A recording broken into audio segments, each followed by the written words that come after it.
और हमारे साथ हमारे सहयोगी रजनीश भी इस वक्त मौजूद हैं, उनका भी रुख कर लेते हैं।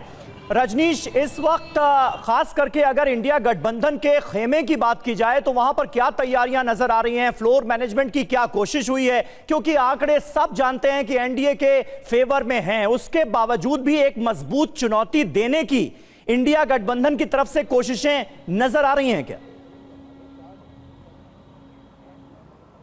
बिल्कुल, देखिए, यही मजबूत चुनौती देने की कोशिश के मद्देनज़र ही विपक्ष ने अपना उम्मीदवार बी सुदर्शन रेड्डी को बनाया था और विपक्ष को ये लग रहा था कि बी सुदर्शन रेड्डी एक मजबूत उम्मीदवारी पेश करेंगे। हालांकि ये पहले दिन से तय है कि अंक गणित के आधार पर, आंकड़ों के आधार पर जो एनडीए के प्रत्याशी हैं सीपी राधाकृष्णन, उनका जीत लगभग तय है। वो बड़े अंतर से ये चुनाव जीत जाएंगे, लेकिन ये अंतर उतना बड़ा नहीं होगा जितना आज से 3 साल पहले जगदीप धनखड़ के पक्ष में था, जब उन्होंने 528 वोटों से जीत दर्ज की थी। इस वक्त विपक्षी पार्टियां पहले से ज़्यादा मजबूत हुई है, लेकिन अभी भी आंकड़े उनके पक्ष में नहीं है।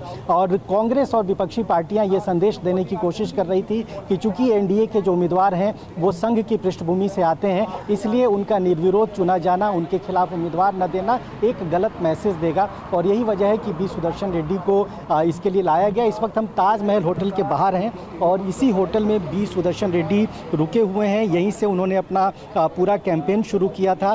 तमाम जो मीटिंग्स, उनकी पॉलिटिकल मीटिंग्स हुई है दिल्ली में, वो इसी जगह पर हुई है। हालांकि देश के अलग अलग राज्यों में जाकर उन्होंने लाइक माइंडेड पार्टी के नेताओं से मुलाकात की, उनसे समर्थन भी मांगा है। लेकिन इंडिया ब्लॉक के अलावा कोई दूसरा राजनीतिक दल, कोई दूसरी राजनीतिक पार्टी अभी खुलकर उनके समर्थन में नहीं आई है। और यही वजह है कि बी सुदर्शन रेड्डी, जो अक्सर मीडिया से मिल लेते हैं, बातचीत कर लेते हैं, आज सुबह से उन्होंने मीडिया के लोगों से मुलाकात नहीं की है। और ये बताया जा रहा है कि दोपहर के बाद हो सकता है वो सामने आए और अपनी बात कहें। उन्होंने चुनाव से 2 दिन पहले, 3 दिन पहले एक संदेश भी जारी किया था, एक मैसेज जारी किया था। और ये चुनाव जीत हार के लिए नहीं, बल्कि इस चुनाव का महत्व कितना है, किस आइडियोलॉजी के आधार पर ये चुनाव लड़ा जा रहा है, उसकी बातें उन्होंने सांसदों से कहने की कोशिश की थी। लेकिन उनके अपने ही गृह राज्य, जिस तेलुगु राज्य से वो आते हैं, तेलंगाना और आंध्र में कांग्रेस के अलावा उनके साथ कोई दूसरा राजनीतिक दल इस वक्त खड़ा नहीं है। तो एक तरह से सेटबैक भी है उनके लिए कि उनके अपने प्रदेश में उन्हें इस तरह से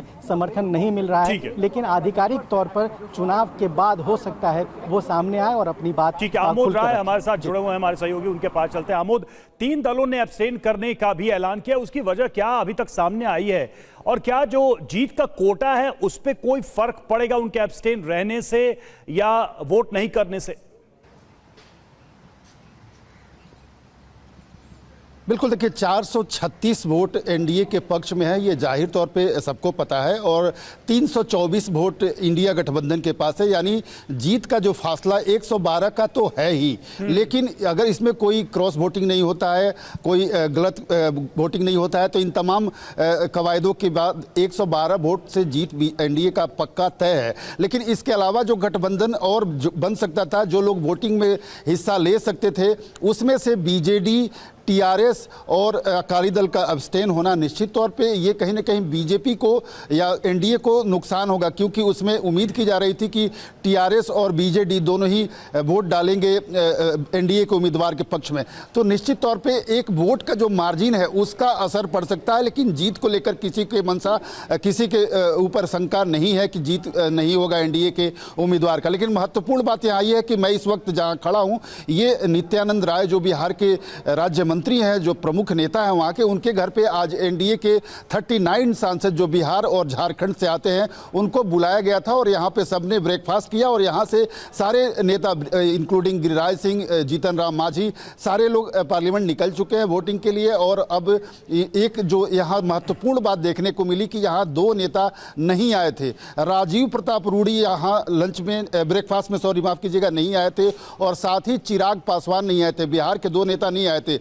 पूछने पे ये पता चला कि राजीव प्रताप रूडी सुबह में अपना चेकअप कराने गए थे, लेकिन वो वोटिंग करने तुरंत पहुंच रहे हैं। और साथ ही चिराग पासवान के पिता की आज पुण्यतिथि है, तो वो तर्पण करने में लगे हुए थे, इसलिए 2 नेता नहीं आए। 37 नेता यहाँ आए थे, ब्रेकफास्ट किया और सारे एकमुश्त यहाँ से पार्लियामेंट निकले हैं। तो इस तरह से आप समझ सकते हैं कि बीजेपी और एनडीए ने जो कवायद किया है कि वोटों में कहीं से स्खलन न हो, वोटों में कहीं से गड़बड़ी न हो, क्योंकि ये जो है एक ऐसा चुनाव है जिसमें संभावना हमेशा रहती है कि कहीं वोटिंग का गड़बड़ी ना हो जाए, कोई क्रॉस वोटिंग ना हो जाए। तो 2 दिन से ट्रेनिंग जो दी गई है उसको लेकर और उसके बाद से आज जिस तरह से नाश्ते पर बुलाकर एक फ्लॉक में पार्लियामेंट ले जाया गया है उसको लेकर ये एक तरह से एनडीए ने अपने वोटों को इंटैक्ट रखने की पूरी प्रबंध कर ली। और आज जो है वोटिंग होगा शाम में, मैं बताऊं आपको कि 6 बजे से काउंटिंग शुरू होगा और तकरीबन 7:30-8 बजे तक रिजल्ट भी आ जाएगा। उसके बाद एनडीए का एक बड़ा जश्न भी एक होना है। संभव है कि प्रहलाद जोशी के घर पे एक डिनर हो जिसमें एनडीए के सारे सांसदों को बुलाया जाएगा और उसमें प्रधानमंत्री भी शाम में उस डिनर को ज्वाइन करें उपराष्ट्रपति की जीत के बाद।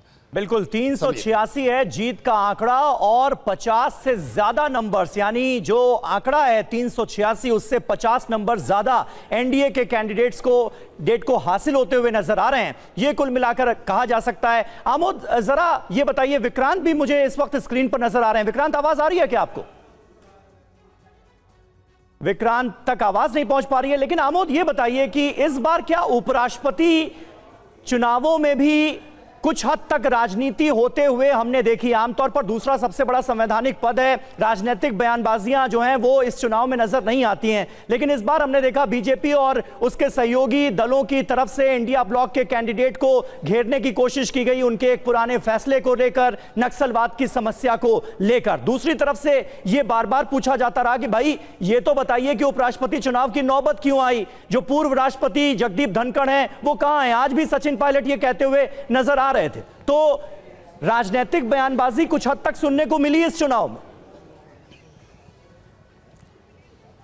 निश्चित तौर पे देखिए, ये इस पद पे जब भी चुनाव होता है तो पॉलिटिकल बयानबाजियां कम होती हैं, लेकिन इस बार थोड़ी ज़्यादा जरूर हुई। इसके पीछे कारण भी वाजिब है और सबको ये राजनीति करने का हक भी है। जिस तरह से बीच में मिड टर्म में छोड़कर धनखड़ साहब अपना इस्तीफा देकर हटे हैं और जिस तरह से नई व्यवस्था के तहत नए व्यक्ति को लाकर सीपी राधाकृष्णन को चुनाव में खड़ा करना पड़ा, तो इसको लेकर इंडिया गठबंधन के पास एक मौका था अटैक करने का बीजेपी सरकार पर, केंद्र की सरकार पर, और ये कहने का कि उपराष्ट्रपति के लिए जो चुनाव हो रहा है ये बीजेपी के अंदरूनी समस्याओं की वजह से हो रहा है और धनखड़ साहब के साथ ठीक नहीं हुआ। धनखड़ साहब चूंकि एक कम्युनिटी से आते हैं, जाट कम्युनिटी, जो एक मजबूत कम्युनिटी है राजस्थान, हरियाणा, पश्चिमी उत्तर प्रदेश के इलाके में, तो उस वर्ग में एक कंफ्यूजन क्रिएट करने की कोशिश या उसमें एक राजनीतिक रूप से स्कोर करने की कोशिश के तहत इंडिया गठबंधन ये काम कर रहा है। लेकिन ये साफ तौर पर एनडीए ने इसको उनका व्यक्तिगत मसला बताया और उनके स्वास्थ्य के कारणों का हवाला दिया। अब तक धनखड़ साहब ने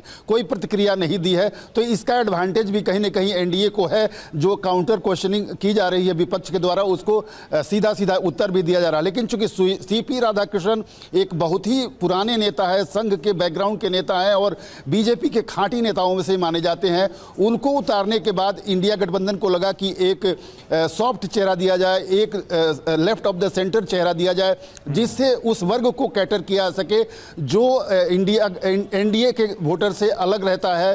तो उस वोट बेस को कैटर करने के लिए इंडिया गठबंधन ने अपने उम्मीदवार उतारे और निश्चित तौर पे उनके ऊपर जिस तरह से अटैक किया गया हो, चाहे बीजेपी के नेताओं के द्वारा किया गया हो या स्वयं गृह मंत्री के द्वारा किया गया, उसके बाद जिस तरह से जजों ने पत्रावली की, जजों ने पत्र लिखा, पहले 28 जजों ने इंडिया गठबंधन के जो उम्मीदवार हैं फॉर्मर जस्टिस उनके पक्ष में पत्र लिखा, उसके खिलाफ जो है एनडीए की तरफ से 53 जजों की पैनल ने एक पत्र लिखा।